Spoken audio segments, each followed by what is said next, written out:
Hello.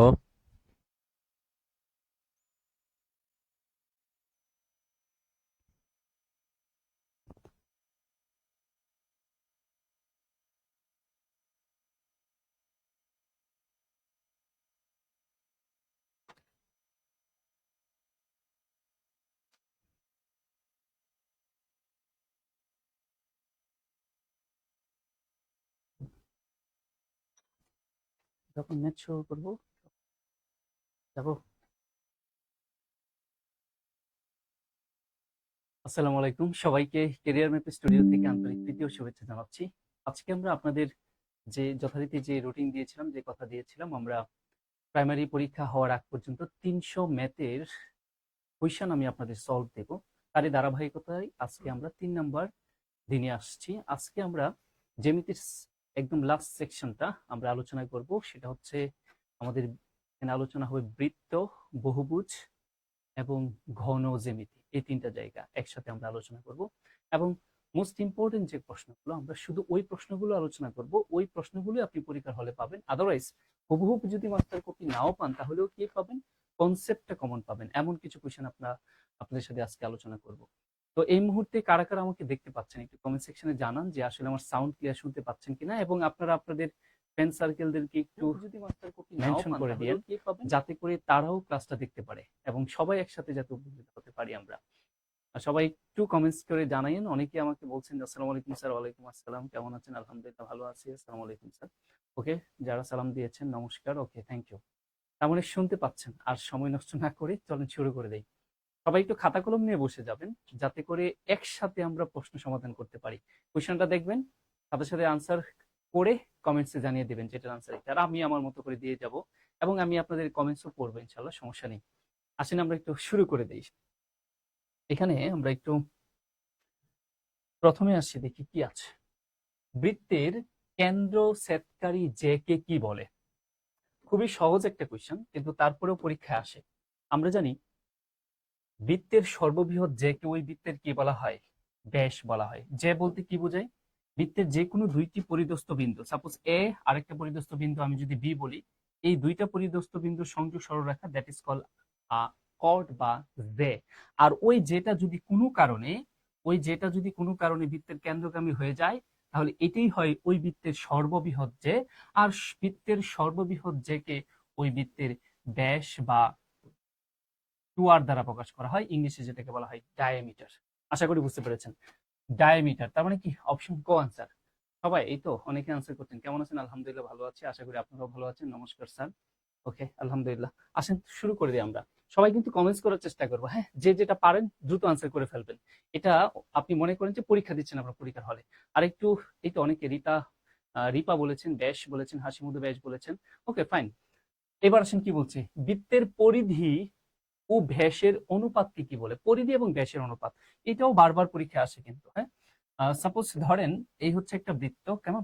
এখন তারা বলছে বৃত্তের পরিধি। তো আমরা বৃত্তের পরিধি কি জানি? পরিধি মানে হলো লেন্থ অফ দা বাউন্ডারি, মানে চতুর্দিকের দৈর্ঘ্যের যোগফল যেটা, সেটা। তো পরিধি মানে হলো 2 পাই আর। আর ব্যাস বলতে কি বোঝায়? এ হচ্ছে ব্যাস, তাই না? বৃত্তের কেন্দ্রগামী সর্ববৃহৎ ব্যাস। আর ব্যাসের সূত্র আমরা কি জানি? 2 আর। এখন এই দুইটার অনুপাত আমাদের কাছে জানতে চাওয়া হয়েছে। এখন এই দুইটাকে যদি অনুপাত মানে কি, ভাগ, আমি যদি ভাগ করে দিই কি থাকে দেখেন তো। আর আর কাটা গেল, টু টু কাটা গেল, রয়ে গেছে কি? পাই। এই জন্য বলা হয় বৃত্তের ব্যাস এবং বৃত্তের পরিধি এবং ব্যাসের অনুপাতকে বলা হয় পাই।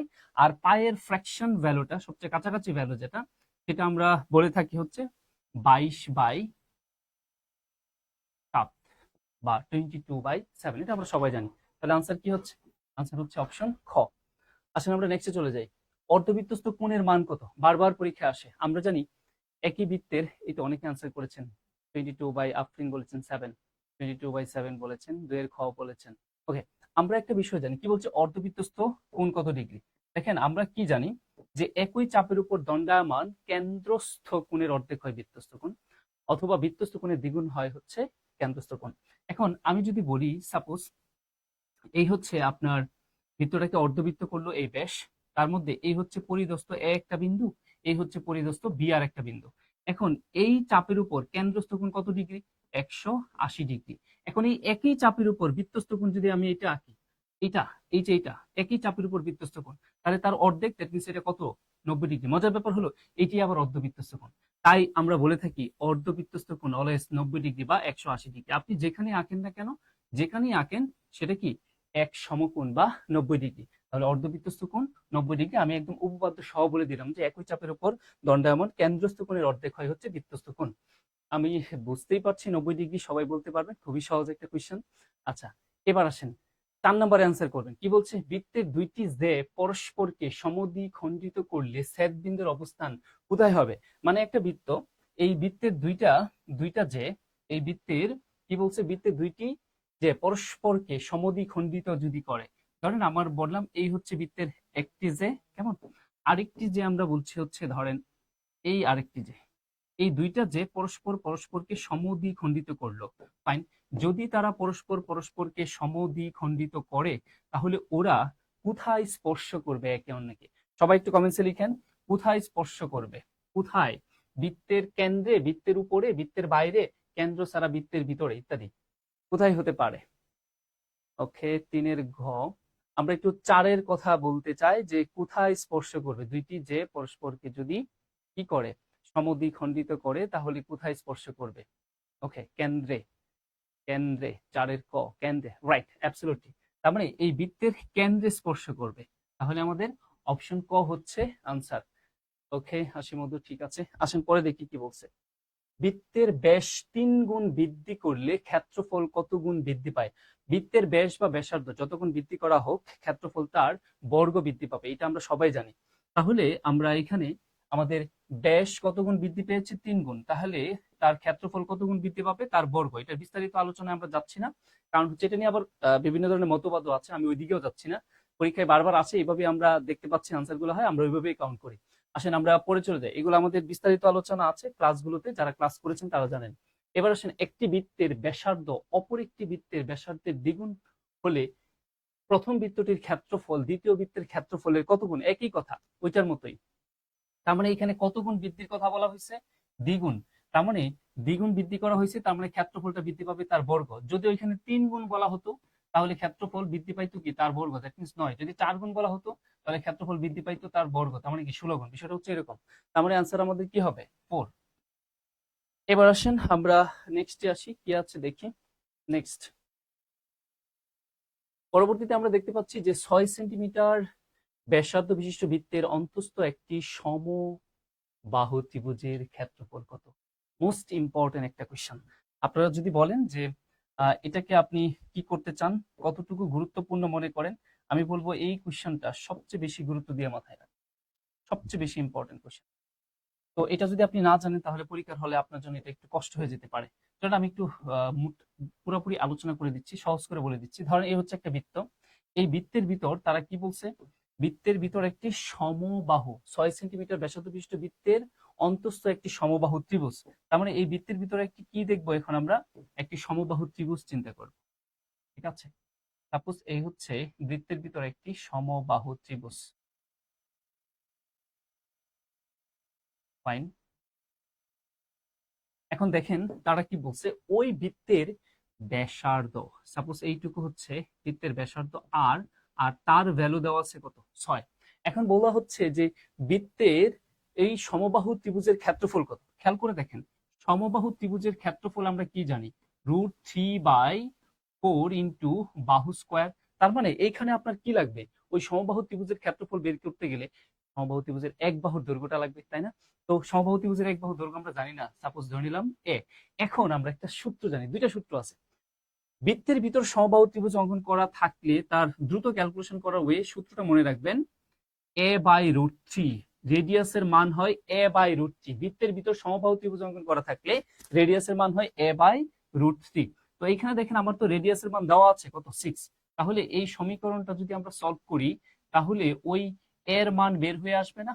খেয়াল করে দেখেন, আর গুণ করলে 6√3, এটা হচ্ছে আমাদের কি, এক বাহুর দৈর্ঘ্য। এবার আসেন ক্ষেত্রফল, ক্ষেত্রফল আমরা কি বলেছি, √3/4 ইন্টু বাহু square, that means a square. আর এর ভ্যালুটা কি পেয়েছি, 6√3, তার উপরে হোল স্কোয়ার। এবার যদি আমরা ক্যালকুলেশন করি, এখানে √3 ডিভাইডেড 4, 6 6 36 ইন্টু 3। এবার কাটাকাটি করলে 9, 4 নং 36, 3 নং কত, 27। তার মানে 27√3। এই প্রশ্নটা কিন্তু আপনার পরীক্ষা আসতে পারে, এই টাইপের প্রশ্ন আসতে পারে। জাস্ট আপনার এই যে রেডিয়াসের সূত্রটা সেটা মাথায় রাখতে হবে। আসলে আমরা পরে যাই, কি বলছি, একটি বৃত্তের ক্ষেত্রফল 16 বর্গ মিটার, পরিধি 8 মিটার, তাহলে এর ব্যাসার্ধ কত আমাদের কাছে সেইটা জানতে চাওয়া হয়েছে। ঠিক আছে, এটাও একটা ইম্পর্টেন্ট কোয়েশ্চন। আসলে আমরা দেখি কিভাবে ক্যালকুলেশন করা যায়। এখানে একটা বৃত্ত, সাপোজ আমরা একটু চিন্তা করি, এই হচ্ছে আমাদের একটি বৃত্ত। এই বৃত্তের দুইটা ইনগ্রেডিয়েন্টের কথা বলা হয়েছে। প্রথমটা হচ্ছে কি বৃত্তের ক্ষেত্রফল। তো আমরা বৃত্তের ক্ষেত্রফল কি জানি, পাই আর স্কোয়ার, আর ইহার ভ্যালুই কত আছে, 16। এরপরে কি বলছে, বৃত্তের পরিধি। তো বৃত্তের পরিধি আমরা কি জানি, 2 পাই আর, তাই না? আর এটার মান দেওয়া আছে কত, 8। এখন আমাদের কাছে জানতে চাইছে ব্যাসার্ধটা কত, দ্যাট মিনস আর এর মানটা কত, সেটা জানতে চাওয়া হয়েছে। তাহলে এই দুইটাকে যদি আমরা সমীকরণ চিন্তা করি, তাহলে এখানে বড় হবে, সাপোজ এটাকে আমি যদি 1 নং সমীকরণ বলি, এটাকে 2 নং সমীকরণ বলি, তাহলে আর স্কোয়ার যেহেতু এখানে আর এর ভ্যালু, আর এর পাওয়ার যেহেতু সর্বোচ্চ 2, তার মানে এটাকে আমি বড় মনে করব। তাহলে পাই আর স্কোয়ার ডিভাইডেড 2 পাই আর ইকুয়াল 16/8। এবার আসেন কাটাকাটি করি, আমরা পাই পাই কেটে দিই, এই আর দিয়ে এটাকে কাটলে এখানে একটা 8 থাকছে, এই 4 এখানে কাটলে আমাদের কত ছিল, 8, তার মানে এটা 4, 4 4 কত, 16। অতএব আমরা যেটা পাচ্ছি, আর এর ভ্যালুটা কি পাচ্ছি, 4 পাচ্ছি। মানে হচ্ছে আমাদের ওই বৃত্তের ব্যাসার্ধটা আসলে কত ছিল, 4 সেন্টিমিটার। অনেকে হয়তো আনসার করতে পারছেন, ইয়েস, আমরা দেখতে পাচ্ছি অনেকে আনসার করছে। আসলে আমরা পরে যাই 9 নম্বরে, দেখি কি বলছে। সবাই তো ক্লাসটা শেয়ার এবং মেনশন করে রাখি, যাতে করে আমরা সবাই মিলে এই ক্লাসটি করতে পারি। ঠিক আছে, আসলে আমরা পরে দেখি কি বলছে। নেক্সট, 5 সেন্টিমিটার ব্যাসার্ধ বিশিষ্ট বৃত্তের অন্তর্লিখিত বর্গক্ষেত্রের ক্ষেত্রফল। এই যে অন্তর্লিখিত টাইপের ম্যাথগুলো, এগুলো কিন্তু খুব ইম্পর্টেন্ট, এই কোশ্চেনটা ইম্পর্টেন্ট। আসলে আমরা একটু দেখি, তারা বলছে 5 সেন্টিমিটার ব্যাসার্ধ বিশিষ্ট বৃত্তের অন্তর্লিখিত, মানে বৃত্তের ভিতর কি আছে, বর্গক্ষেত্র অঙ্কন করা আছে। সাপোজ এই হচ্ছে আমাদের একটা বৃত্ত, এখন এই বৃত্তের ভিতর কি অঙ্কন করা আছে, একটি বর্গক্ষেত্র অঙ্কন করা আছে। 5 সেন্টিমিটার ব্যাসার্ধ বিশিষ্ট বৃত্তের অন্তর্লিখিত বর্গক্ষেত্র, সাপোজ এই বৃত্তের ভিতর এই হচ্ছে একটি বর্গক্ষেত্র, ইমাজিন করেন। এখন তারা বলে দিয়েছে ওই যে বৃত্তটা, ওই বৃত্তের ব্যাসার্ধ, ব্যাসার্ধ কত বলছে, 5 সেন্টিমিটার। ঠিক আছে, এই হচ্ছে ধরেন ব্যাসার্ধ, আর এর মান কত, 5 সেন্টিমিটার বলে দিছে। এখন আমাদের কাছে জানতে চাওয়া হয়েছে বড় ক্ষেত্রের ক্ষেত্রফল। আচ্ছা ভাই, বড় ক্ষেত্রের ক্ষেত্রফল বের করতে বলা মানে কি, বড় ক্ষেত্রের ক্ষেত্রফলের সূত্র হলো বাহু square, that means a square. আমরা যদি প্রত্যেকটা বাহুকে এ কনসিডার করি এখানে, কেমন? এখন আমরা একটা জিনিস জানি, আমাদের ক্লাসগুলোতে অনেক বলেছি যে বৃত্তের ভিতর যদি বর্গ অঙ্কন করা থাকে, তাহলে ওই বৃত্তের ব্যাস আর ওই বর্গের কর্ণ পরস্পর সমান। এই বৃত্তের ব্যাস এবং ওই বৃত্তের কর্ণ পরস্পর কি সমান, তাহলে ওই বৃত্তের ব্যাস এবং বর্গের কর্ণ পরস্পর সমান হয়। বৃত্তের ভিতর যদি বড় ক্ষেত্র অঙ্কন করা থাকে, তাহলে বৃত্তের ব্যাস সমান বর্গের কর্ণ, বর্গের কর্ণের সূত্র হলো √2a। এখন দেখেন, আপনি রেডিয়াসের মান জানেন, আর এর মান জানেন, তাহলে ব্যাস 2r এর মান তাহলে কি হবে, 5 দুগুণে 10 হবে। তাহলে এখানে 2r এর মান কত হচ্ছে, 10, আর এখানে √2a। এটাকে যদি আমরা ক্যালকুলেশন করি, তাহলে এর মান পাবো হচ্ছে 2 দিয়ে 10কে ভাগ করলে 5, তার সাথে √2 গুণ। এটা কেন খুব দ্রুত কিভাবে বের করা যায় আমরা জানি, আমাদের যারা ক্লাস করেছেন তারা এই জিনিসগুলো জানেন। এবার আসেন আমরা জাস্ট মানটা বসায় দিই, 5√2a, তার উপর হোল স্কোয়ার করে দিই। তার মানে 5 5 25, 2 দিয়ে গুণ করলে কত হবে, 50। এস, তার মানে ওই বর্গক্ষেত্রের যে ক্ষেত্রফল সেটা হবে হচ্ছে 50 বর্গ সেন্টিমিটার। 50 বর্গ সেন্টিমিটার। অনেকে আনসার করছেন আমাদের সাথে যারা আছেন। ওকে, ফাইন। 9 নম্বরে 50 বলেছেন। ওকে, কে আর, ওকে 50 বলেছেন। আসেন আমরা তাহলে নেক্সটে আসি, দেখি কি আছে আমাদের। পরবর্তীতে আমরা সবাই কমেন্টস একটু দেখতে চাচ্ছি। ওকে, নেক্সটে আসেন, দেখি কি বলছে।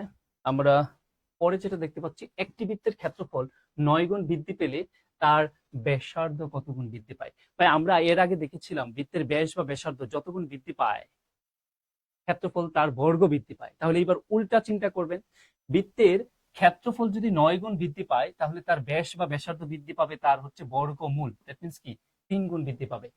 যদি ক্ষেত্রফল এখানে 16 গুণ বৃদ্ধি পাইতো, তাহলে ব্যাস বা ব্যাসার্ধ কত গুণ বৃদ্ধি পাইতো, 16 এর বর্গ, দ্যাট মিন্স কি 4 4 16, 4 হতো। ঠিক আছে, আসেন আমরা পরে যাই, দেখি কি বলছে। একটি বৃত্তের ক্ষেত্রফল একটি বর্গের ক্ষেত্রফলের সমান হলে তাদের পরিসীমার অনুপাত কত। এইটা একটু আপনার একটা ইম্পর্টেন্ট কোয়েশ্চেন বটে, একটু কঠিন হতে পারে অনেকের জন্য। আসেন এখানে কি বলছে, একটি বৃত্তের ক্ষেত্রফল।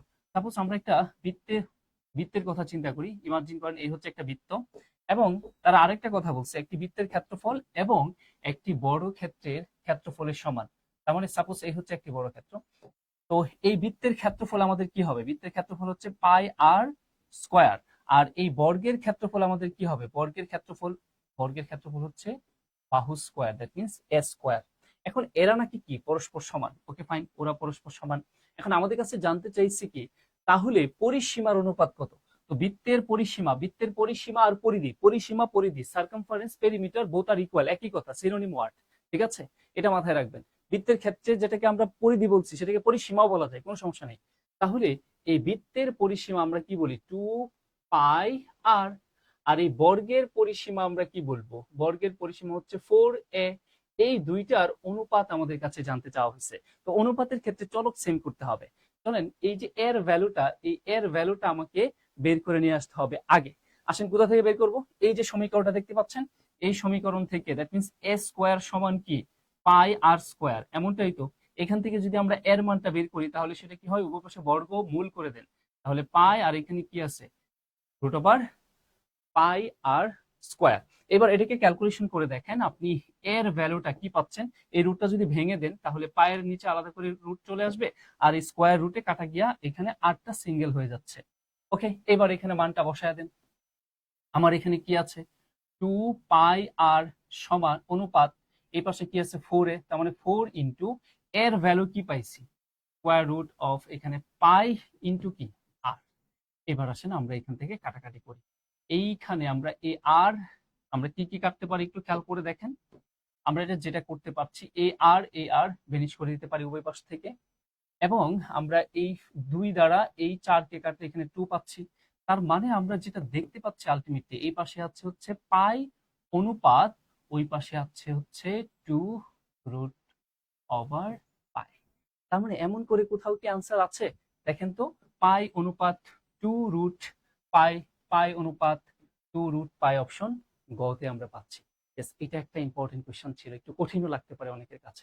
আমি একটু আস্তে আস্তেই সমাধান করার চেষ্টা করলাম, যদিও খুব ফাস্ট ক্যালকুলেশন করছি, কারণ ক্লাসটাই হচ্ছে জাস্ট পরীক্ষার হলে কিভাবে সমাধান করতে হয় আমরা সেটা দেখাচ্ছি। বিস্তারিত আলোচনা এখানে হচ্ছে না, আমাদের মূল ক্লাসগুলোতে এইগুলো হবে। একটি বৃত্তের পরিধি 154 সেন্টিমিটার হলে এর বৃহত্তম জে এর দৈর্ঘ্য কত? তার মানে তারা যেটা বলছে যে, সাপোজ এই হচ্ছে একটা বৃত্ত, কেমন?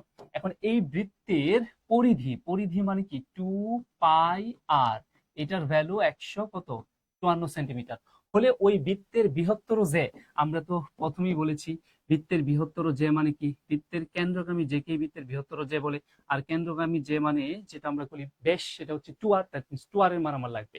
তো এইখান থেকে আপনি যদি ক্যালকুলেশন করেন, আমার তো 2 এবং আর এখানে আছে, তাহলে 2rটা আমি রেখে দিই, এটি আমার আনসার। এখন আমার কি করতে হবে?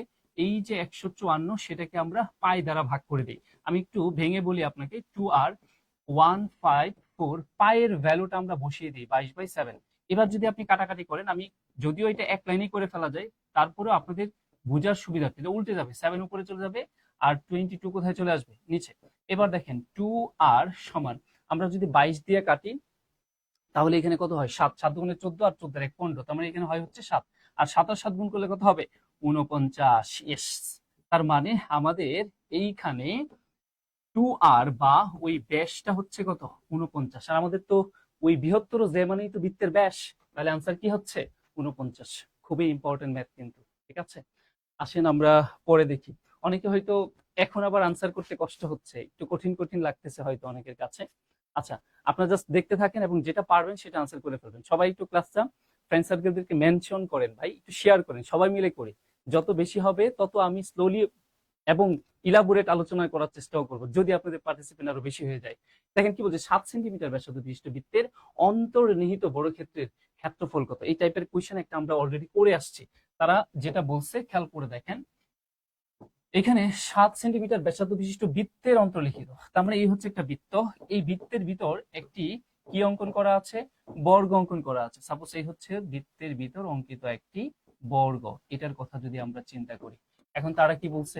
বৃত্তের এই জায়গায় বৃত্তের যে ব্যাসার্ধ সেটা সমান কত? 7, তাহলে বৃত্তের ব্যাস 2r, সেটা সমান কত হবে? 7 গুণে 14। তাহলে আমাদের কাছে বর্গের ক্ষেত্রফল, দ্যাট মিন্স বর্গের এক বাহু আমি এ ধরে নিলাম, তাহলে তো আমার এর মান লাগবে। আমরা জানি বৃত্তের ভিতর বর্গ অঙ্কন করা থাকলে, বর্গের কর্ণ সমান হয় কি বৃত্তের ব্যাস। তার মানে √2a সমান আমরা বলতে পারি 7 দুগুণে 14। এই 2 দিয়া আমরা যদি 7 14 কে ভাগ করি 7, তার সাথে আবার √2 গুণ করে দিতে হবে। অতএব আমাদের এইখানে ক্ষেত্রফল যেটা হবে, ক্ষেত্রফল হচ্ছে বাহু স্কয়ার বর্গের, তার মানে 7 স্কয়ার √2, তার উপরে কি হোল স্কয়ার, তার মানে 7 সাথে এখানে 49 ইন্টু 2, তার মানে 9 দুগুণে 18 আর 4 দুগুণে 8 আর 1 কত 9, তার মানে 98 হচ্ছে আমাদের এখানে কি ক্ষেত্রফল। আশা করি বুঝতে পেরেছেন। এই ধরনের ইনস্কাইপ রুলের ম্যাথ গুলো কিন্তু ভালো করে দেখে রাখবেন। আসেন আমরা পরে দেখি কি বলছে। পরে কোশ্চেনটা একই রিপিট হয়েছে হয়তো, আমরা পরে আসি। বৃত্তের একই চাপের উপর দণ্ডায়মান কেন্দ্রস্থ কোণ পরিধস্থ কোণের কত গুণ। আপনারা হয়তো অনেকেই বৃত্তস্থ কোণ এবং কেন্দ্রস্থ কোণ পড়ছেন, কিন্তু এখানে পরিধস্থ কোণ দেখে হয়তো অনেকের কাছে ঝামেলা মনে হইতে পারে। ভাই, পরিধস্থ কোণ আর বৃত্তস্থ কোণ একই কথা। বৃত্তের পরিধির কোনো বিন্দুতে যে কোণ তৈরি হয় সেটা হচ্ছে পরিধস্থ কোণ, বা সেটাকে বৃত্তস্থ কোণ বলা হয়। সাপোজ এই হচ্ছে একটা বৃত্ত, কেমন? এই বৃত্তের আমরা এই যে ধরেন এ আর এই হচ্ছে বি, এই হচ্ছে একই চাপ, আর সাপোজ এই হচ্ছে বৃত্তের কেন্দ্র। এই চাপের উপর, চাপ মানে কি? চাপ মানে হচ্ছে পরিধির একটা অংশ। এই এ থেকে বি উপরের দিক দিয়ে হচ্ছে অধিচাপ, আর নিচের দিক দিয়ে হচ্ছে কি উপচাপ। এখন এই বৃত্তের কেন্দ্র এই একই বৃত্তের একই চাপের উপর, মানে এ বি, এই যে চাপটা, এই একই চাপের উপর দণ্ডায়মান এই কেন্দ্রস্থ কোণ এর অর্ধেক হয় হচ্ছে এই বৃত্তস্থ কোণ এ বি সি। ঠিক আছে, এই যে এই কোণটা। তার মানে আমি যদি এই বৃত্তস্থ কোণটাকে এক্স বলি, তাহলে আমার কেন্দ্রস্থ কোণটা কি হবে 2x। এই বৃত্তস্থ কোণটাকে বলা হচ্ছে পরিধস্থ কোণ। এখন তারা কি বলছে, একই চাপের উপর দণ্ডায়মান কেন্দ্রস্থ কোণ পরিধস্থ কোণের কত অর্ধেক না? মানে বিষয়টা এরকম না? আবারও দেখেন কি বলছে, বৃত্তের একই চাপের উপর দণ্ডায়মান কেন্দ্রস্থ কোণ, এই যে কেন্দ্রস্থ কোণটা, এই কেন্দ্রস্থ কোণটা পরিধস্থ কোণের কত গুণ? পরিধস্থ কোণের কত গুণ? দ্বিগুণ। হ্যাঁ, পরিধস্থ কোণের কত গুণ? দ্বিগুণ। ঠিক আছে, আর অর্ধেক হচ্ছে সেটা। তার মানে পরিধস্থ কোণের দ্বিগুণ হচ্ছে কি কেন্দ্রস্থ কোণ, আবার কেন্দ্রস্থ কোণের অর্ধেক হচ্ছে কি পরিধস্থ কোণ। কেন্দ্রস্থ কোণের অর্ধেক হচ্ছে কি পরিধস্থ কোণ।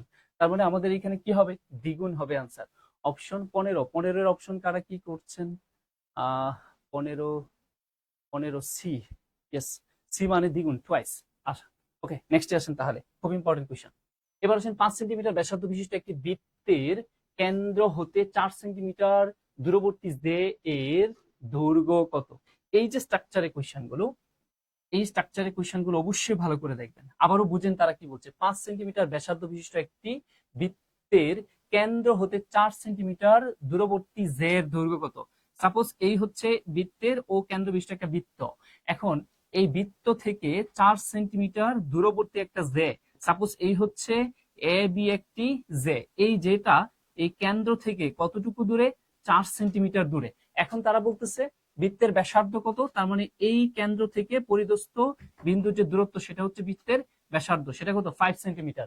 এখন আমাদের কাছে এই জে এর দৈর্ঘ্যটা কত সেটা জানতে চাওয়া হয়েছে। তার মানে এই পুরো এ বি জে এর দৈর্ঘ্য কত? আমরা জানি বৃত্তের ব্যাস ভিন্ন কোনো জে উপর কেন্দ্র থেকে অঙ্কিত লম্ব ওই জে কে সমান 2 ভাগে ভাগ করে, তাহলে আমি যদি কোনোভাবে এই অংশের মান বের করতে পারি, তাকে ডাবল করে দিলে আমাদের আনসার হয়ে যাচ্ছে। এখন এইটা একটা সমকোণী ত্রিভুজ, ঠিক আছে?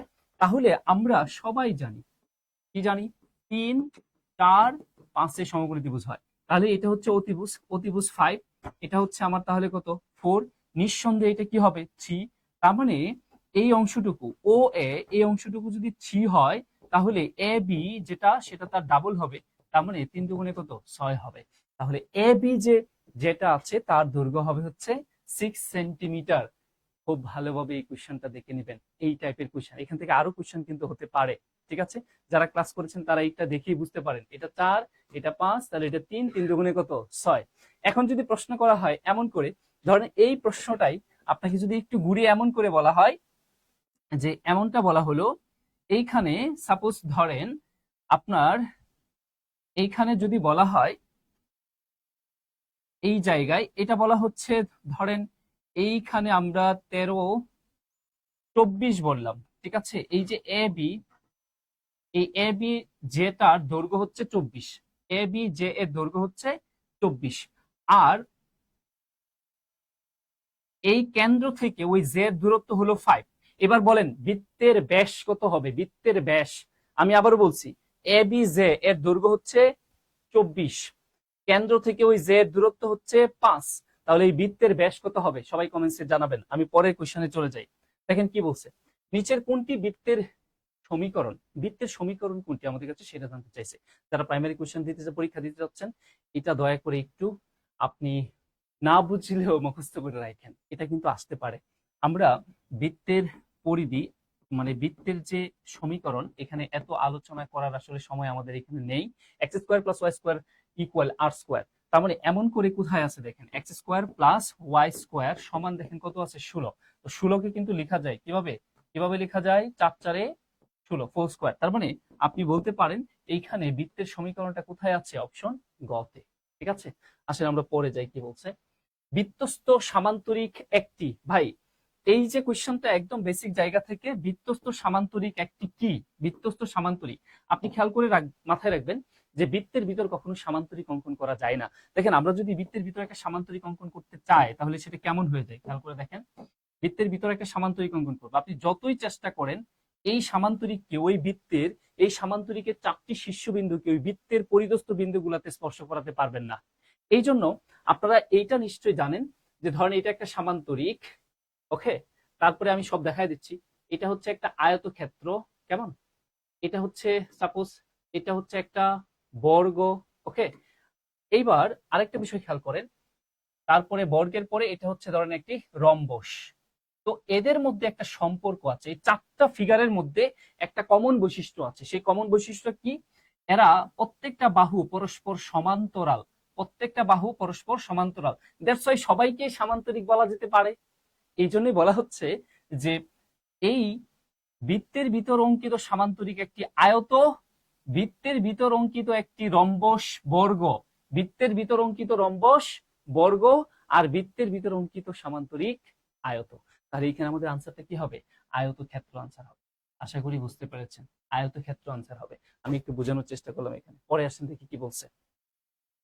স্পর্শবিন্দুগামী ব্যাসার্ধ এবং স্পর্শকের অন্তর্ভুক্ত কোণ কত সেটা জানতে চাওয়া হয়েছে। এগুলো সিভিয়ার বেসিক আলোচনা, আপনি যদি পূর্ণাঙ্গ ভাবে বেসিকটা না ধারণ করতে পারেন তাহলে এগুলো আপনার জন্য বোঝা বেশ কঠিন হয়ে যাবে। যেমন এই হচ্ছে একটা বৃত্ত, এখন এই বৃত্তে অসংখ্য বৃত্তস্থ বিন্দু আছে। দেখেন এখানে অসংখ্য বৃত্তস্থ বিন্দু আছে। মজার ব্যাপার কি জানেন, একটা বৃত্তও একটা বিন্দু, এই যে পরিদস্থ বিন্দুগুলো কেউ কিন্তু একই সমরেখায় পাবেন না, কাউকে এরকম সমরেখ অবস্থায় পাবেন না, মানে একই সমরেখায় পাবেন না, যেটাকে আমরা বলি সমরেখ বা একই সরল রেখায় পাবেন না। তারা নিশ্চয়ই একে অন্যের উপরে বা নিচে এরকম করে থাকবে। তাই এই জন্য বলা হয় বৃত্তের সর্বোচ্চ একটি স্পর্শক অঙ্কন করা যায়। দেখেন আমি এখানে এই বৃত্তের সর্বোচ্চ একটি স্পর্শক অঙ্কন করতে পারবো। দেখেন এই স্পর্শকটা এই বৃত্তের পরিদস্থ যে কোনো একটা বিন্দুকে স্পর্শ করে যাবে, এই জন্য বলা হয় সর্বোচ্চ একটি স্পর্শক অঙ্কন করা যায়। এবং ওই স্পর্শ ওই বৃত্তের কেন্দ্র থেকে ওই স্পর্শগামী বিন্দুর উপর অঙ্কিত যে লম্ব, এইটা এখানে 90 ডিগ্রি কোণ তৈরি করে। আর এই জন্য বলা হচ্ছে সেটা কি হবে? সমকোণ বা এক সমকোণ হবে। ঠিক আছে, আবারও বোঝার চেষ্টা করেন। স্পর্শবিন্দুগামী ব্যাসার্ধ এবং স্পর্শকের অন্তর্ভুক্ত কোণ সর্বদাই কি হবে? সমকোণ বা 90 ডিগ্রি। এবার দেখেন 15 সেন্টিমিটার ব্যাসার্ধ বিশিষ্ট বৃত্তের একটি জে 24 সেন্টিমিটার হলে কেন্দ্র হতে উক্ত জের সর্বনিম্ন দূরত্ব কত? আবার ওই টাইপের আরেকটা কোশ্চেন কিছুক্ষণ আগে দেখলাম, তো এটা আরেকটু ঘুরিয়ে আলোচনা করা হয়েছে। 15 সেন্টিমিটার ব্যাসার্ধ বিশিষ্ট বৃত্ত, তাহলে এই বৃত্তের ব্যাসার্ধ 15 সেন্টিমিটার, এই বৃত্তের একটি জে 24 সেন্টিমিটার। তাহলে এই হচ্ছে এই বৃত্তের সাপোজ একটি জে, এ বি হচ্ছে এই বৃত্তের একটি জে। এমন করে একটা কোশ্চেন কিন্তু আমি কিছুক্ষণ আগে আপনাদের বলছি, খেয়াল করে দেখেন। ওই যে যেটা এই এ বি যেটা, এর দৈর্ঘ্য তারা বলে দিয়েছে কত? 24। এখন তারা বলছে এই বৃত্তের কেন্দ্র থেকে সাপোজ এই হচ্ছে বৃত্তের কেন্দ্রটা, এই বৃত্তের কেন্দ্র থেকে ওই যে এর সর্বনিম্ন দূরত্ব, সহজ কথায় ওই বৃত্তের কেন্দ্র থেকে ওই জে এর উপর অঙ্কিত লম্ব দূরত্ব ও এম, আমাদের কাছে এই ও এম এর ভ্যালুটা কত সেটা জানতে চাওয়া হয়েছে। এবং আরো একটা বিষয় বলে দিছে, এই বৃত্তের ব্যাসার্ধ কত? 15 সেন্টিমিটার। এই হচ্ছে বৃত্তের ব্যাসার্ধ। বৃত্তের ব্যাসার্ধ মানে কি? বৃত্তের ব্যাসার্ধ মানে হচ্ছে বৃত্তের কেন্দ্র থেকে পরিদস্থ কোনো বিন্দুর দূরত্ব। তাহলে বৃত্তের কেন্দ্র হচ্ছে ও, আর এই দিক দিয়া এ বৃত্তের পরিদর্শিত বিন্দু, তাহলে তাদের দূরত্বটা হচ্ছে কি? ওই বৃত্তের ব্যাসার্ধ। এইবার দেখেন এটা একটা সমকোণী ত্রিভুজ হয়েছে কিনা। কেমন? তো এইখানে যদি এ বি, এই ও এম লম্বটা ওই যেটাকে সমান দুই ভাগে বিভক্ত করেছে, তাহলে ওই যেটা আসলে কত 24 ছিল, তাহলে তার অর্ধেক এ এম যেটা আছে এই অংশের দৈর্ঘ্য তাহলে কত হবে 12। তার মানে এইটা 15, এইটা 12, তাহলে এই অংশটা লম্ব দূরত্ব যেটা এটা কত হবে? যারা আমার ক্লাস করেছেন তারা জানেন 3, 4, 5 এবং আরো কিছু অনুপাত আছে সমকোণী ত্রিভুজের, সেই অনুপাত আসলে এই অনুপাত থেকে এটা করা হয়েছে। কেমন করে? 15কে 5 দিয়ে ভাগ করা যায় না? 15কে 5 দিয়ে ভাগ আমরা 3 দিয়ে ভাগ করতে পারি কিনা দেখেন। 3 দিয়ে ভাগ করলে কত হয় 5। 12কে 3 দিয়ে ভাগ করলে কত হয় 4। তাহলে দেখেন 3 5, তার মানে এটা কি হবে 3, আমরা 3 দিয়ে ভাগ করছি, তাহলে এটা পাচ্ছি কত 4, এটা হচ্ছে কত 5, তার মানে এটা কত 3, তাহলে এই বাহুটা কি হবে 3 হবে। তার মানে আমি তো 3 দিয়ে ভাগ করেছিলাম, এবার 3 দিয়ে আমরা কি করে দিই গুণ করে দিই, তাহলে 3 তিরিকে কত হয় 9। আসলে এই 3, 4, 5 এই অনুপাতটাকে 3 দিয়ে কি করা হয়েছিল 3 দিয়ে গুণ করা হয়েছিল, তাহলে এটা 9 হয়ে গেল, এটা 12 হয়ে গেল, এটা 3 5 কত 15, তার মানে এইটা দেয়া 15, 12, 15, 9, 12, 15 কি হয় সমকোণী ত্রিভুজ হয়। আপনি ওই জাস্ট ওই ওয়েটা ব্যবহার করে আপনি খুব দ্রুত আনসার করে ফেলতে পারেন এখানে। তার মানে আপনি দেখলেই বুঝতেন এখানে কি আছে 24-এর অর্ধেক 12, আর এখানে কি আছে 15, তাহলে এটা অতিভুজ। তার মানে এইখানে আসলে আমরা 3 দিয়ে ভাগ করতেছি, তাহলে পাচ্ছি 5, তাহলে অতিভুজ 5, এটাকে 3 দিয়ে ভাগ করলে কত 4, তার মানে এটা যদি 4 হয় তাহলে অপরটা অবশ্যই 3 হবে, তাহলে 3 দিয়ে ভাগ করেছেন, তাহলে এই 3কে 3 দিয়ে গুণ করে দেন, তাহলে কি হয়ে যাচ্ছে 9। আসেন আমরা পরে আসি। এবার দেখেন কি বলছে, একটি বৃত্তের ব্যাস 20% বাড়ানো হলে ক্ষেত্রফল কত বৃদ্ধি পাবে। তার মানে এটা হলো সাকসেসিভ রুলের ম্যাথ। আমরা বারবার এর আগেও আপনাদের ক্লাসগুলোতে বলছি, সাকসেসিভ রুলের ম্যাথের ক্ষেত্রে আপনি এই সূত্রটা মাথায় নেবেন। আমরা এর আগেও বলে দিচ্ছি, যদি বৃদ্ধি পায় তাহলে প্লাসে, যদি হ্রাস পায় তাহলে মাইনাস বি, এই প্লাস আর এই মাইনাস মাইনাস হবে, এখানে এ আর বি গুণ করে দেবেন, নিচে 100। এটা একটা কেস হইতে পারে, অথবা প্রথমে বাড়ছে পরেও বাড়ছে, তাহলে এই প্লাস প্লাস প্লাস, এখানে এ আর বি গুণ করে দিবেন, নিচে 100। অথবা এমনও হতে পারে প্রথমটা কমছে পরেরটাও কমছে, মাইনাস মাইনাস এখানে কি হবে প্লাস, এ আর বি গুণ করে দিবেন, নিচে 100। এটা বলা হয় সাকসেসিভ রুলের ম্যাথ। এগুলো আপনার ম্যাথমেটিক্সের বিভিন্ন জায়গায় ব্যবহৃত হয়, এবং বেশি করে জিওমেট্রি, পার্সেন্টেজ এইগুলাতে সবচেয়ে বেশি ব্যবহৃত হয়, প্রফিট লস এই জায়গাতে। এখন তারা বলতেছে কি, এই হচ্ছে সাপোজ ধরেন একটা বৃত্ত, কেমন এই বৃত্তের কি করা হয়েছে 20% তার ব্যাস বৃদ্ধি করা হয়েছে। দেখেন 20% যদি ব্যাসটা বৃদ্ধি করা হয়, তাহলে নিঃসন্দেহে বৃত্তটা কি হবে বড় হবে। আর বৃত্তের ক্ষেত্রে এক পাশ দিয়ে বলা মানে উভয় পাশ দিয়ে বৃদ্ধি পায়, এক পাশ দিয়ে 20% বৃদ্ধি পাইছে না, উভয় পাশ দিয়ে 20% বৃদ্ধি পাইছে। তাহলে নতুন যে বৃত্তটা ধরেন, এই যে নতুন বৃত্তটা হলো, এই নতুন বৃত্তের ক্ষেত্রফল পূর্বের বৃত্তের ক্ষেত্রফল থেকে কত গুণ বৃদ্ধি পেয়েছে। এখন এইগুলা যদি আমি পুরো বেসিক ধরে আলোচনা করি অনেক সময়ের ব্যাপার, তাই আমরা এটাকে আসলে ব্যবহার করব কোথায়, এই যে সাকসেসিভ রুলের সূত্রটা আছে দুইটাই প্লাস, এখানে ব্যবহার করব। তাহলে প্রথমে 20 বাড়ছে, পরেও 20 বাড়ছে, তাহলে প্লাসে প্লাসে প্লাস, 20 ইন্টু 20 ডিভাইডেড কি হবে 100। ঠিক আছে, তাহলে আমরা এই 2 শূন্য কেটে দেই, 20 আর 20 যোগ করলে এখানে 40, আর ওইখানে কত 4, তার মানে কত 44%। 44%। আমরা খুব দ্রুত এই ধরনের ম্যাথ গুলো করে ফেলতে পারি, আর এগুলো সবসময় পরীক্ষায় আসে। সাকসেসিভ রুলের ম্যাথ শুধু এইখানে না, জিওমেট্রির আরো জায়গা, আয়তক্ষেত্র, বর্গক্ষেত্র, বৃত্ত এগুলাতে আসে, প্রফিট লসে আসে, পার্সেন্টেজে আসে, বিভিন্ন জায়গায় আসতে পারে। এবার আসেন কি বলছে, দুইটি বৃত্তের ব্যাসার্ধের অনুপাত 3:2 হলে বৃত্তদ্বয়ের ক্ষেত্রফলের অনুপাত কি হবে। ভাই বৃত্তটা কতটুকু বড় হবে কতটুকু ছোট হবে সেটা সম্পূর্ণ ডিপেন্ড করে তাদের ব্যাসার্ধের উপর। জাস্ট ক্ষেত্রফল যেহেতু বের করতে বলছে, ক্ষেত্রফলের অনুপাত, তাহলে তাদের ব্যাসার্ধকে বর্গ করে দিলেই হবে। ব্যাসার্ধকে বর্গ করলে কত হয় 9, এবং 9:4, শেষ, সিম্পল কোয়েশ্চন। এবং এইগুলাই পাবেন পরীক্ষায়। নেক্সট আসেন কি বলছে, একটি সুষম বহুভুজের প্রত্যেকটি অন্তস্থ কোণের পরিমাপ 120 ডিগ্রি হলে বহুভুজটির বাহুর সংখ্যা কত। আমরা এইবার চলে আসছি হচ্ছে পলিগনে, বহুভুজে। এই বহুভুজের ম্যাথগুলো যদি খুব দ্রুত করতে চান তাহলে আপনি কিভাবে করবেন। বহুভুজ মানে হলো দুইয়ের অধিক বাহু দ্বারা আবদ্ধ ক্ষেত্রকে বহুভুজ বলে। তার মানে সবচেয়ে ছোট বহুভুজ হচ্ছে ত্রিভুজ, ত্রিভুজ থেকে বহুভুজ শুরু হয়। তো আমি যদি বলি বহুভুজের অন্তস্থ কোণের সমষ্টি বের করার সূত্র হলো n-2 ইন্টু 180 ডিগ্রি। এটা কিসের সূত্র, বহুভুজের অন্তস্থ কোণের সমষ্টির সূত্র। বহুভুজের অন্তস্থ কোণের সমষ্টি, এইটা এটা বের করার সূত্র হচ্ছে এটা। আর যদি বলা হয় সুষম বহুভুজের প্রতিটি অন্তস্থ কোণের মান, সুষম বহুভুজের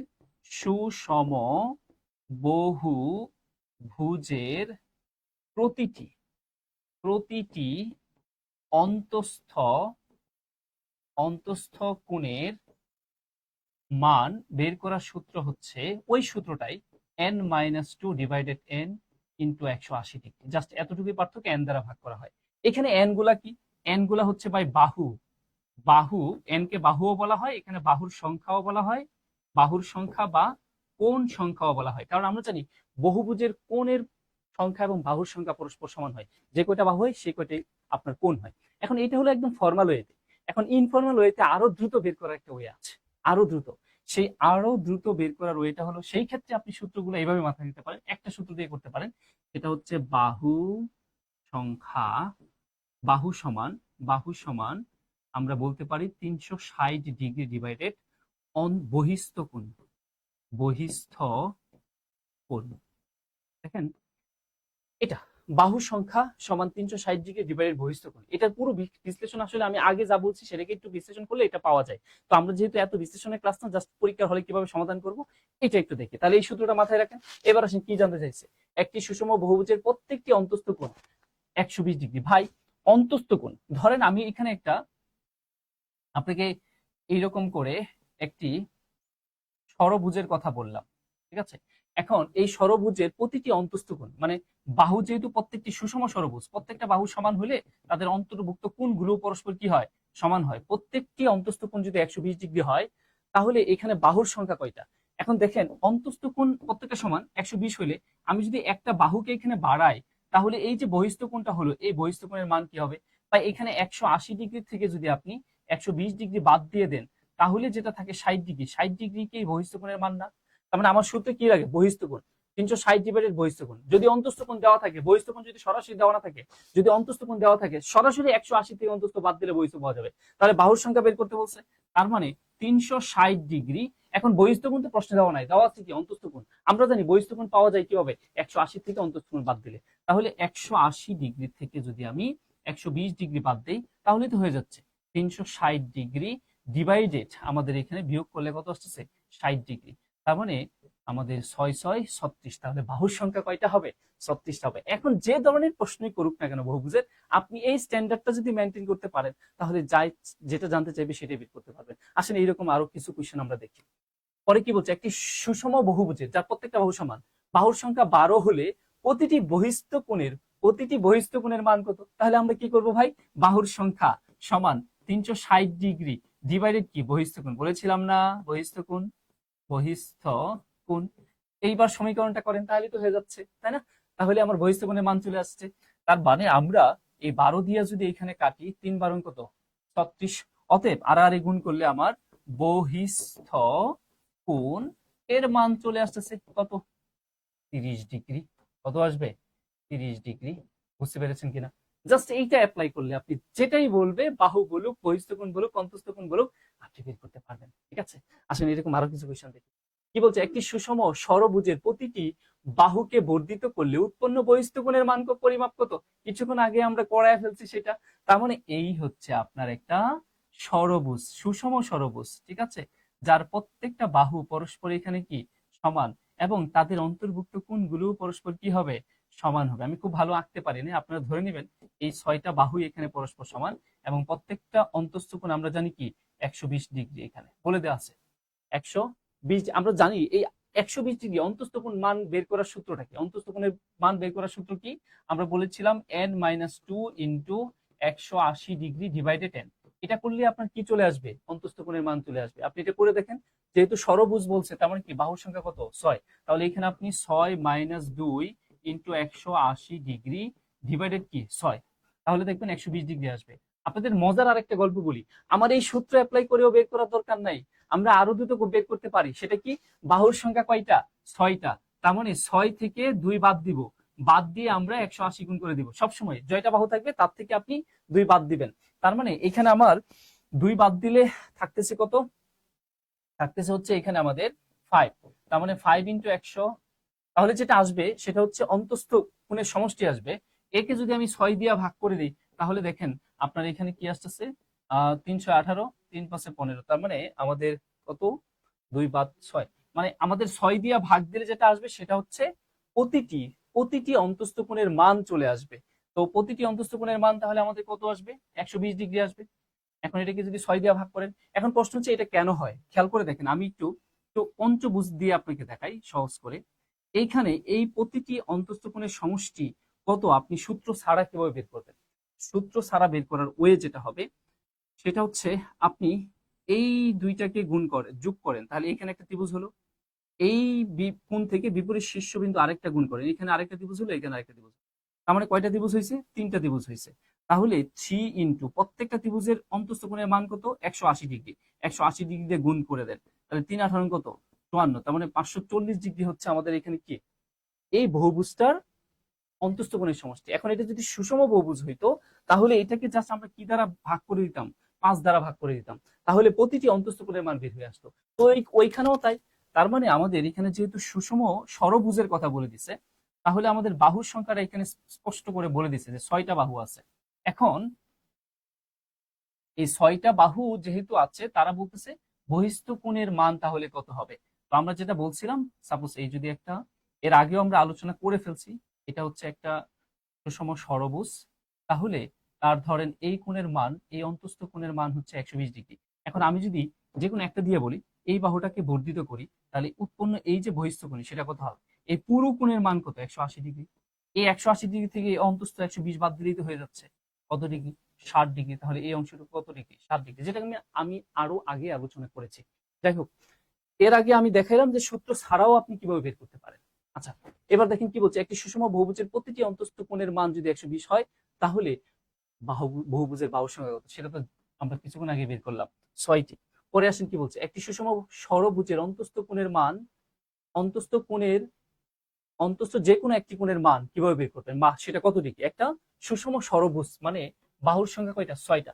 তাহলে প্রতিটি অন্তস্থ কোণের মান কত? এখন প্রতিটি অন্তস্থ কোণের মান নরমাল সূত্র যেটা, সেটা দিয়ে যদি করেন n-2 into 180 degree divided n, সেটা দিয়ে যদি করেন, তাহলে হচ্ছে n মানে কি? বাহুর সংখ্যা। তার মানে 6-2 ইন্টু 180 ডিগ্রি ডিভাইডেড কত? 6। এবার দেখেন আমাদের এখানে কত থাকে? 4 ইন্টু 180 ডিগ্রি ডিভাইডেড হচ্ছে কত? 6। 6 দিয়ে কাটলে এখানে 318, 3 4 কত? 12, 120 ডিগ্রি। এখন আপনি মনে করেন এই সূত্রটা জানেন না, তাহলে আমরা একটা ট্রিক্স দেখাইছি না, যে আসলে কিভাবে আপনি চিন্তা করতে পারেন।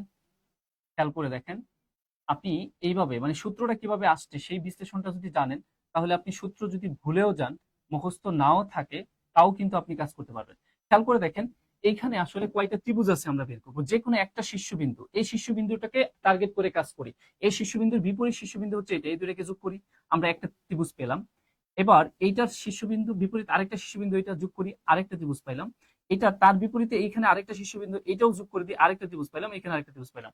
মোট কয়টা ত্রিভুজ?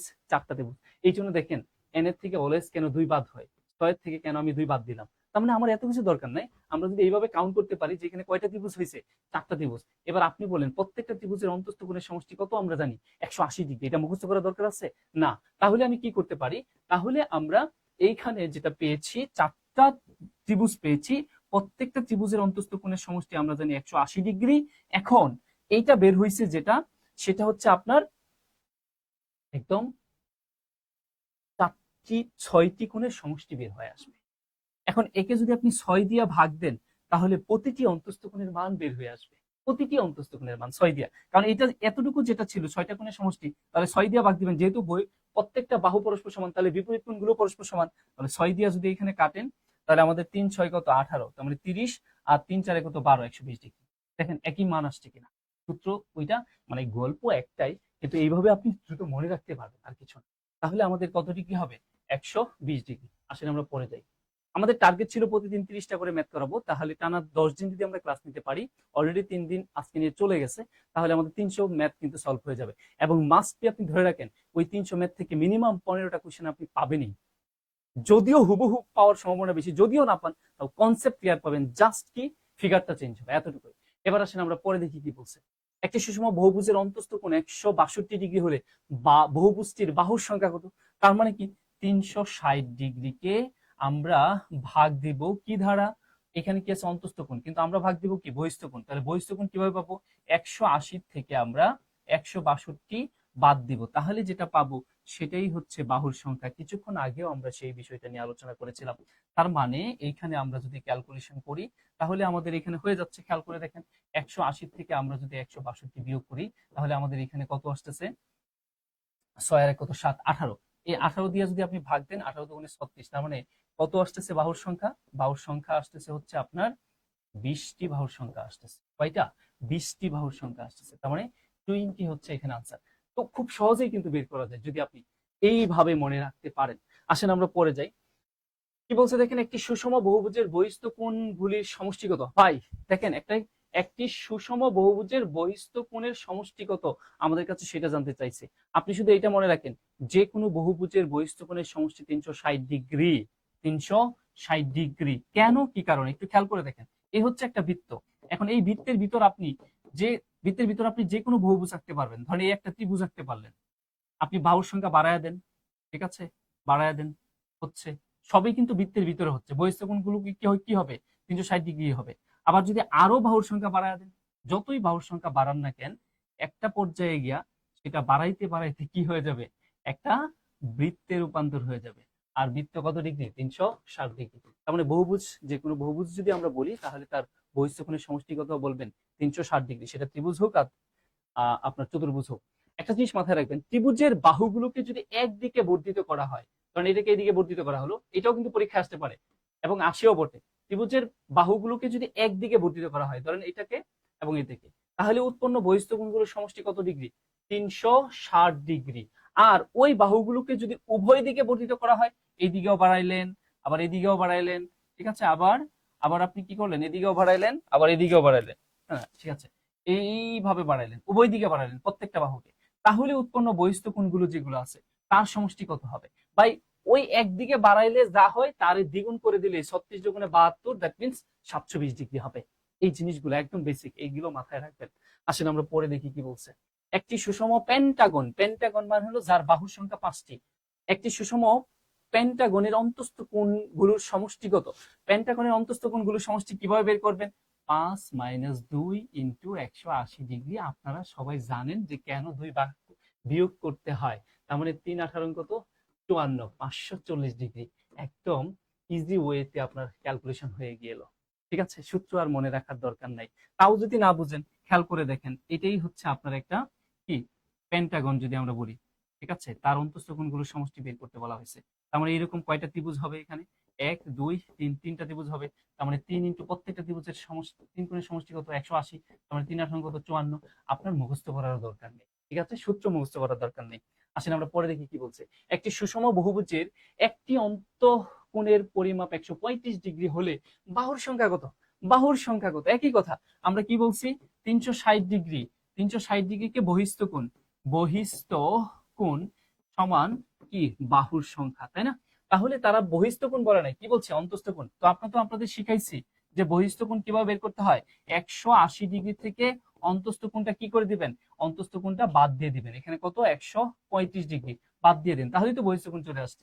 তার মানে দেখেন 180 আর 135 যদি আমরা এখানে বিয়োগ করে দেই তাহলে আমাদের এখানে কত? 45 আসতেছে। তার মানে 360 কে যদি আমরা 45 দিয়ে ভাগ করে দেই তাহলেই আমাদের 45 ডিগ্রি দিয়ে যদি ভাগ করে দেই তাহলে আমাদের বাহুর সংখ্যা কত সেটা চলে আসবে। 5 8 40, 0 4, তারপরে 4 বসে 12, ইয়েস, তার মানে 8। এবার আসেন আমরা পরে দেখি কি বলছে। এইবার আমরা চলে আসছি হচ্ছে ঘন জ্যামিতিতে, ঠিক আছে। আমাদের আজকে জ্যামিতি ক্লাস 3টা পর্বে শেষ করে দিলাম, এখান থেকে সবই পাবেন। একটি সমবৃত্ত ভূমিক ব্যালনের ভূমির ব্যাসার্ধ পাই, উচ্চতা এইচ হলে ইহার আয়তন কত? ভূমির ব্যাসার্ধ পাই না হয় এটা আর হবে, হ্যাঁ, ভূমির ব্যাসার্ধ আর, তাহলে উচ্চতা কত? দেখেন ব্যালন, এই হচ্ছে একটা ব্যালন, ঠিক আছে। এই ব্যালনটাকে যদি আমরা কাটি তাহলে এখানে 3টা জিনিস পাবো। সূত্র মুখস্থ করার দরকার নেই, এখানে 3টা পার্ট পাবেন। কারণ আমি যদি এই ব্যালনটাকে এরকম মাঝ বরাবর কেটে দেই তাহলে ব্যালনটা কেমন হবে জানেন? ব্যালনটা আমি একটু এই দিকে আঁকি, বুঝতে সুবিধা হবে যাতে সূত্র মুখস্থ করতে না হয়। এই হচ্ছে একটা ব্যালন, ঠিক আছে। এখন এই ব্যালনটাকে যদি আমরা এরকম মাঝ বরাবর কাটি তাহলে কাটলে দেখেন ব্যালনের শেপটা কেমন হবে? এইরকম। ব্যালন মানে হচ্ছে ধরেন একটা এর মতো, পাইপের মতো যদি চিন্তা করেন, not balloon, it will be Ballon. বা সিলিন্ডার যেটাকে আমরা বলি এটা। এবার যদি এটা সরায়া দিই, দেখেন তো রূপান্তরটা কি হয়। সরায়া দিলে এরকম একটা আয়তক্ষেত্র হবে, এরকম একটা আয়তক্ষেত্র হবে, আর উপরে একটা বৃত্ত, নিচে একটা বৃত্ত থাকছে। এবার একটু চিন্তা করে দেখেন তো, আপনি এইভাবেই একটু ইমাজিন করেন, মুখস্থ করতে হবে না। এই যে এই ব্যালনটা, এই ব্যালনের এখানে একটা বৃত্তাকার শেপ আছে, আবার এখানে সেম আরেকটা বৃত্তাকার শেপ। তাহলে এই বৃত্তটা যখন আমি মাঝ বরাবর কাটলাম, তখন এই বৃত্তটা হচ্ছে এই অংশটা, এই বৃত্তের পরিধি হচ্ছে এই অংশটা। আবার যখন সরিয়ে দিলাম, তখন এই বৃত্তের পরিধি এই আয়তক্ষেত্রের দৈর্ঘ্য হয়ে গেল না। বৃত্তের পরিধি আয়তক্ষেত্রের দৈর্ঘ্যে রূপান্তর হবে। তাহলে বৃত্তের পরিধি,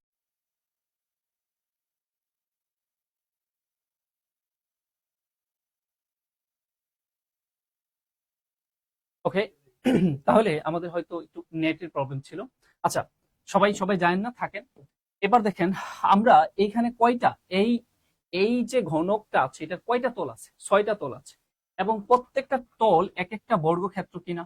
প্রত্যেকটা তল এক একটা বর্গক্ষেত্র। তার মানে এটাও এ, এটাও এ, এটাও এ, এটাও এ, তার মানে একটা তলের ক্ষেত্রফল কি? এ স্কোয়ার, মানে বাহু স্কোয়ার। এমন তল কয়টা আছে? 6টা আছে। তাহলে তার সাথে 6 গুণ করে দেন, দ্যাট মিনস 6 স্কোয়ার। এটাই হলো সমগ্র তলের ক্ষেত্রফল। এবার আসেন, তারা বলছে এক বাহুর দৈর্ঘ্য কত? 4। তার মানে আমার এখানে একটা বাহুর দৈর্ঘ্য 4 বলেই দিছে। ঠিক আছে, একটা বাহুর দৈর্ঘ্য যদি 4 হয়, তার মানে 6 ইন্টু 4 স্কোয়ার, তাহলে 6 ইন্টু 4 4 কত? 16, 6 16 কত? 6 6 36, 96। তার মানে আমাদের কত আসতেছে? আমাদের আসতেছে হচ্ছে 96 বর্গ মিটার। ক্ষেত্রফল সবসময় মনে রাখবেন কিসে হয়? বর্গ মিটারে হয়। ঠিক আছে,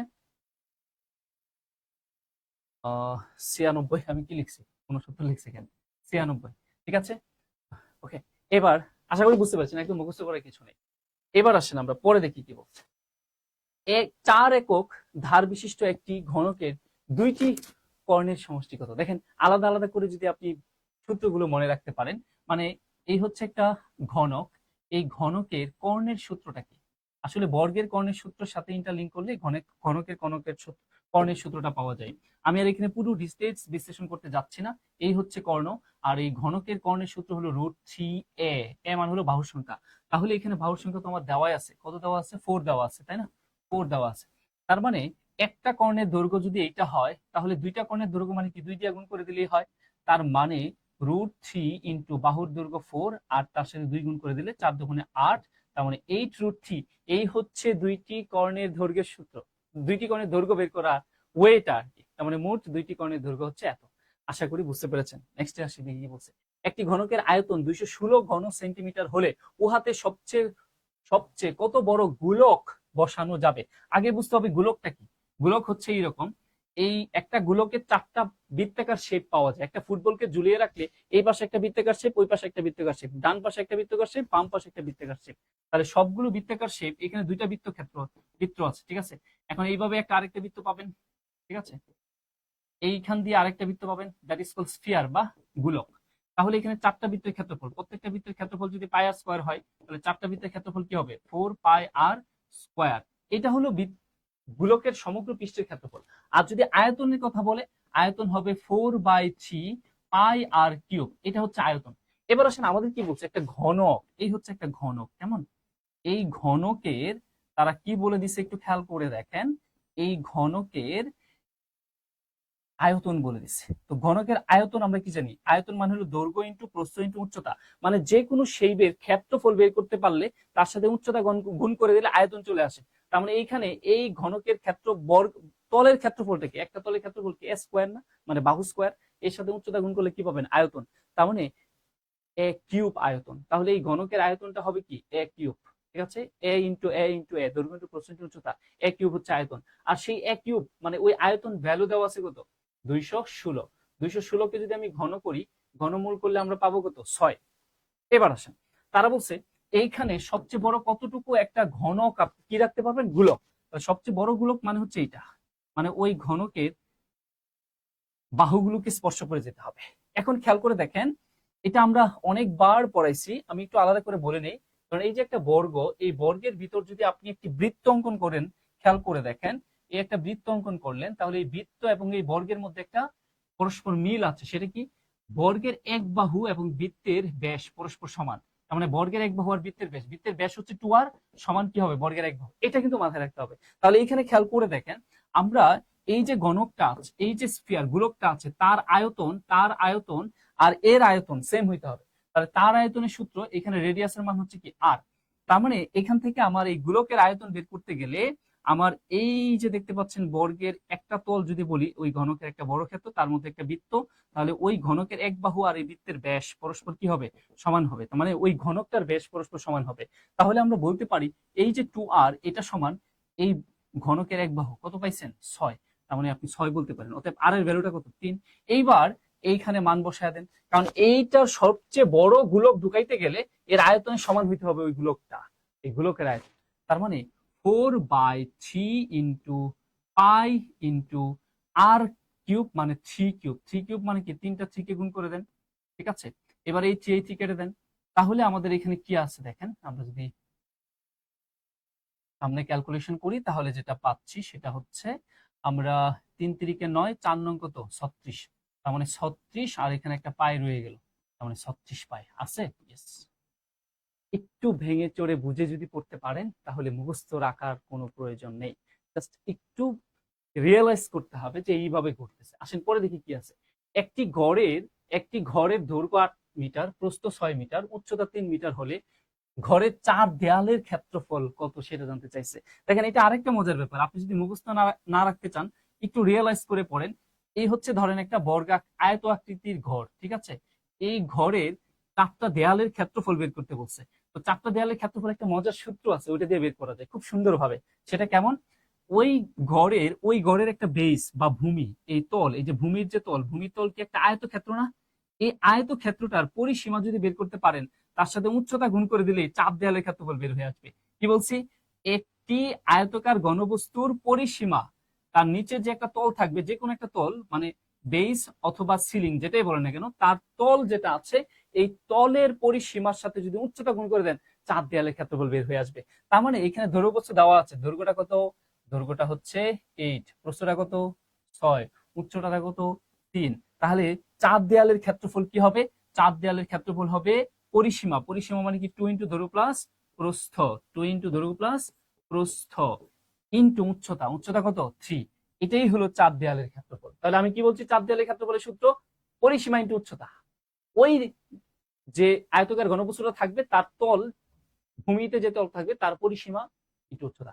তাহলে এবার ক্যালকুলেশন করলে আমাদের চলে আসছে 2 ইন্টু 8 আর 6 কত 14 ইন্টু 3, ক্যালকুলেশন করলে 14 দুগুণে কত 28, আর 3 3 8 কত 24, 3 দুগুণে 6, আর 2 84, তার মানে 84 বর্গ সেন্টিমিটার। 3 8 24, 2 3 দুগুণে 6 আর 2 84 বর্গ সেন্টিমিটার। ইয়েস, এটি হচ্ছে 4 দেয়ালের ক্ষেত্রফল। আরো মজার ব্যাপার আছে, এটা আয়তনটা কি হবে, আয়তনটা জাস্ট আয়তন যদি বের করতে বলে তাহলে তার ভূমির ক্ষেত্রফল ইন্টু উচ্চতা, তার মানে দৈর্ঘ্য ইন্টু প্রস্থ ইন্টু উচ্চতা।